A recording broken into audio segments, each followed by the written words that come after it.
بسم اللہ الرحمن الرحیم۔ ناظرین کرام السلام علیکم ورحمۃ اللہ وبرکاتہ۔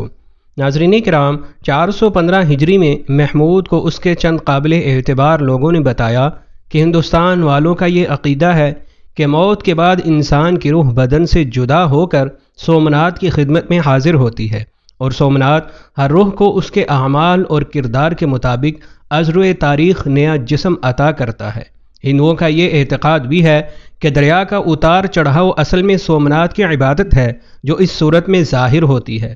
محمود کو یہ بھی بتایا گیا کہ ہندوؤں کے خیال میں وہ بت جنہیں محمود نے پاش کیا ایسے بت تھے جن سے سومناتھ ناراض تھا، اسی لیے اس نے ان بتوں کی طرف داری نہیں کی، ورنہ اس میں اس قدر قوت ہے کہ وہ جسے چاہے ایک لمحے میں تباہ و برباد کر سکتا ہے۔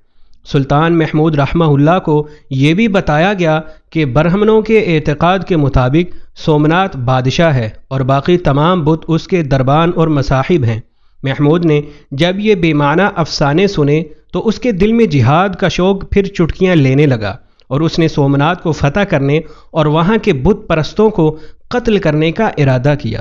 اس مقصد کے پیش نظر محمود نے اپنا خاص لشکر تیار کیا اور دیگر 30,000 سپاہیوں کو ساتھ لیا جو ترکستان وغیرہ سے جہاد کی غرض سے آئے ہوئے تھے، اور 20 شعبان 415 ہجری کو سومناتھ کی طرف چل دیا۔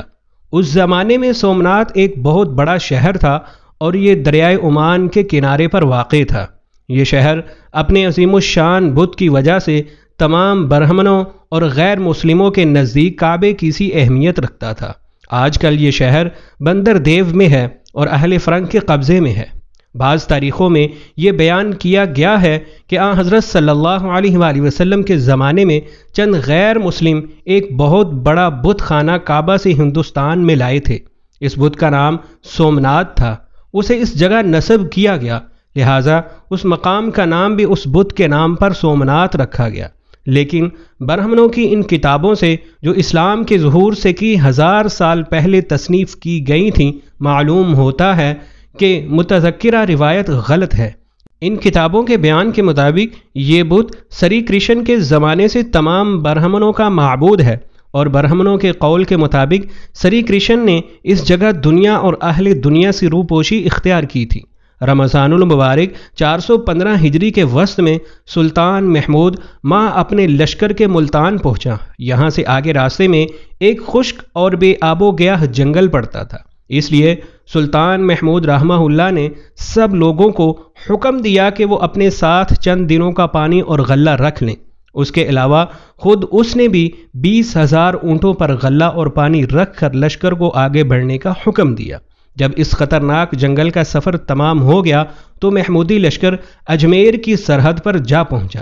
اجمیر کا راجہ محمود کی آمد کی خبر سن کر روپوش ہو گیا تھا، اس لیے حسب معمول سلطانی لشکر نے جی کھول کر اس شہر کو تاراج کیا، لیکن اجمیر کے قلعے کو تسخیر کرنے کی کوشش میں وقت صرف نہ کیا گیا، کیونکہ محمود کا ارادہ سومناتھ کو فتح کرنے کا تھا، لہٰذا یہاں سے یہ لشکر آگے بڑھ گیا۔ راستے میں سلطان محمود کو چند اور قلعے ملے، اگرچہ ان قلعوں میں بہادر سپاہی تھے اور سامان جنگ کی بھی فراوانی تھی، لیکن محمود کے سر پر خدا کی رحمت کچھ اس طرح سایہ کیے ہوئے تھی کہ ان قلعوں میں بسنے والوں نے بجائے جنگ کرنے کے محمود کے خوف سے اپنے قلعے تمام مال و اسباب کے محمود کے سپرد کر دیے۔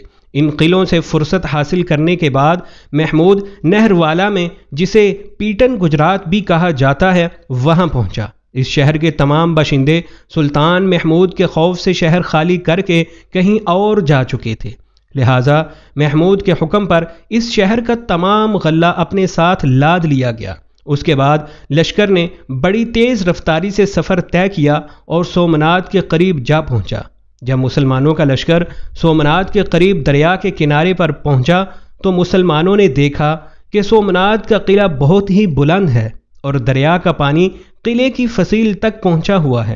اہل سومناتھ قلعے کی دیوار پر کھڑے ہو کر اسلامی لشکر کو دیکھ رہے تھے اور چلا چلا کر مسلمانوں سے یہ کہہ رہے تھے، ہمارا معبود سومناتھ خود تم کو یہاں کھینچ کر لایا ہے تاکہ ایک ساتھ ہی تم سب کو تباہ و ہلاک کر دے، اور اس صورت سے تم سے ان تمام بتوں کا بدلہ لے کہ جنہیں تم نے پاش پاش کیا ہے۔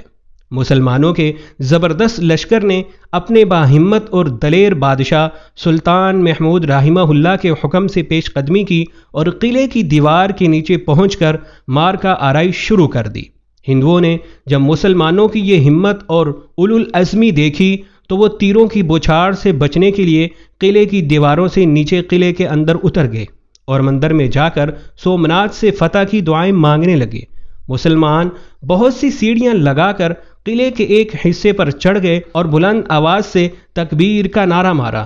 اس دن صبح سے لے کر شام تک جنگ ہوتی رہی۔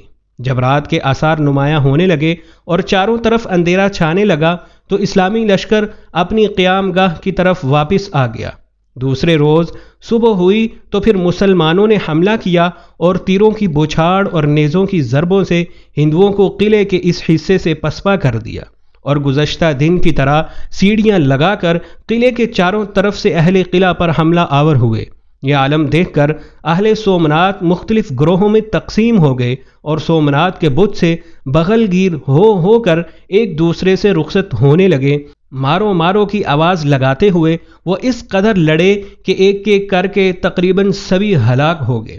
تیسرے روز ہندوؤں کے وہ لشکر جو قلعے کے آس پاس جمع تھے اہل قلعہ کی مدد کے لیے مسلمانوں کے مقابلہ پر آ گئے۔ محمود نے اپنی فوج کے ایک بڑے حصے کو قلعے کے محاصرے میں واپس بلایا اور اسے ساتھ لے کر اس بیرونی لشکر سے نبرد آزما ہوا۔ دونوں جانب زبردست مارکا آرائی ہوئی اور میدان جنگ میں خون کی ندیاں بہنے لگیں۔ یہ عالم دیکھ کر دیکھنے والوں کے دل لرز لرز اٹھے۔ پرم دیو اور وابشلیم کے لشکروں کے یکے بعد دیگرے آ جانے سے یہ خیال پیدا ہو گیا کہ کہیں ایسا نہ ہو کہ میدان جنگ سے مسلمانوں کے پاؤں اکھڑ جائے۔ محمود کو جب اس بات کا احساس ہوا تو وہ پریشان ہو کر ایک گوشے میں گیا اور حضرت شیخ ابو الحسن خرقانی رحمہ اللہ کی مقدس عبا کو ہاتھ میں لے کر سجدے میں گر گیا اور بڑے ہی خلوص کے ساتھ اس نے اللہ تعالیٰ سے فتح کی دعا مانگی اور اپنے لشکر میں واپس آ گیا۔ اس کے بعد اس نے ہندوؤں پر ایک زبردست حملہ کیا اور فتح حاصل کی۔ اس مارکے میں تقریباً 5000 سومناتی قتل ہوئے۔ باقی ماندہ لشکر اور پجاری جن کی تعداد 4000 تھی اپنی جان بجا کر دریا کی طرف بھاگے اور کشتیوں میں بیٹھ کر جزیرہ سراندیپ کی طرف روانہ ہو گئے تاکہ وہاں جا کر پناہ لیں۔ محمود نے پہلے ہی ان فراریوں کا انتظام کر رکھا تھا اور کشتیوں میں مسلمان لشکر کے چھوٹے چھوٹے دستے بٹھا کر ان کشتیوں کو دریا میں چھوڑ رکھا تھا تاکہ وہ بھاگنے والوں کا راستہ روکیں۔ لہٰذا جس وقت ہندو کشتیوں میں بیٹھ کر جزیرہ سراندیپ کی طرف روانہ ہوئے اسی وقت مسلمان لشکریوں نے ان پر حملہ کر کے ان کشتیوں کو غرق آب کر دیا۔ فتح سومناتھ کے بعد جب ہندوؤں کی طرف سے پوری طرح اطمینان ہو گیا تو سلطان محمود اپنے بیٹوں اور معززین سلطنت کو ساتھ لے کر قلعے میں داخل ہوا اور قلعے کے ہر حصے کو بغور دیکھنے لگا۔ عمارت کو دیکھنے کے بعد سلطان محمود ایک اندرونی راستے کے ذریعے بت خانہ میں جا پہنچا۔ اس نے دیکھا کہ بت خانہ اپنے طول و عرض کے لحاظ سے اچھا خاصا بڑا تھا۔ اس کی وسعت کا اندازہ اس بات سے ہو سکتا ہے کہ اس کی چھت 56 ستونوں پر قائم تھی۔ بت خانہ میں سومناتھ رکھا ہوا تھا۔ اس بت کی لمبائی 5 گز تھی جس میں 2 گز زمین کے اندر گڑا ہوا تھا اور 3 گز اوپر نظر آتا تھا۔ یہ بت پتھر کا بنا ہوا تھا۔ جب محمود کی نظر اس پر پڑی تو اس کی اسلامی غیرت کے جوش نے شدت اختیار کی، لہٰذا اس نے گرز سے جو اس کے ہاتھ میں تھا ایک کاری ضرب لگائی اور اس بت کا منہ ٹوٹ گیا۔ اس کے بعد سلطان محمود نے حکم دیا کہ اس بت میں سے پتھر کے 2 ٹکڑے کاٹ کر علیحدہ کیے جائیں اور غزنی بھجوا دیے جائیں۔ اس میں ایک ٹکڑا جامع مسجد کے دروازے پر اور دوسرا ایوان سلطنت کے صحن میں رکھا جائے۔ لہٰذا اس حکم کی تعمیل کی گئی۔ چنانچہ اس وقت سے لے کر اب تک سینکڑوں سال کا زمانہ گزر جانے کے باوجود یہ ٹکڑے وہیں رکھے ہوئے ہیں۔ اس کے علاوہ سومناتھ کے بت سے 2 اور ٹکڑے علیحدہ کیے گئے جو مکہ اور مدینہ بھیجے گئے تاکہ انہیں عام راستے میں رکھ دیا جائے اور لوگ انہیں دیکھ کر سلطان محمود رحمہ اللہ کی ہمت و جرت کی داد دیں۔ تاریخ میں یہ واقعہ پوری صحت کے ساتھ بیان کیا گیا ہے۔ جس وقت سلطان محمود نے سومناتھ کے بت کو پاش پاش کرنے کا ارادہ کیا تو اس وقت برہمنوں کے طبقے نے معززین سلطنت کے توسط سے سلطان سے درخواست کی کہ اس بت کو نہ توڑا جائے اور یوں ہی چھوڑ دیا جائے۔ ہندوؤں نے اس کے عوض دولت کی ایک بہت بڑی مقدار دینے کا وعدہ کیا۔ معززین سلطنت نے ہندوؤں کی اس درخواست کو سلطان تک پہنچاتے وقت یہ خیال ظاہر کیا کہ اس درخواست کو قبول کر لینے میں ہمارا فائدہ ہے۔ بت کو توڑ ڈالنے سے نہ تو بت پرستی کی رسم اس شہر سے مٹ سکتی ہے اور نہ ہمیں کوئی فائدہ ہوگا، لیکن اگر ہم اس بت کو نہ توڑنے کے معاوضے میں کوئی معقول رقم قبول کر لیں گے تو اس سے غریب مسلمانوں کا فائدہ ہو جائے گا۔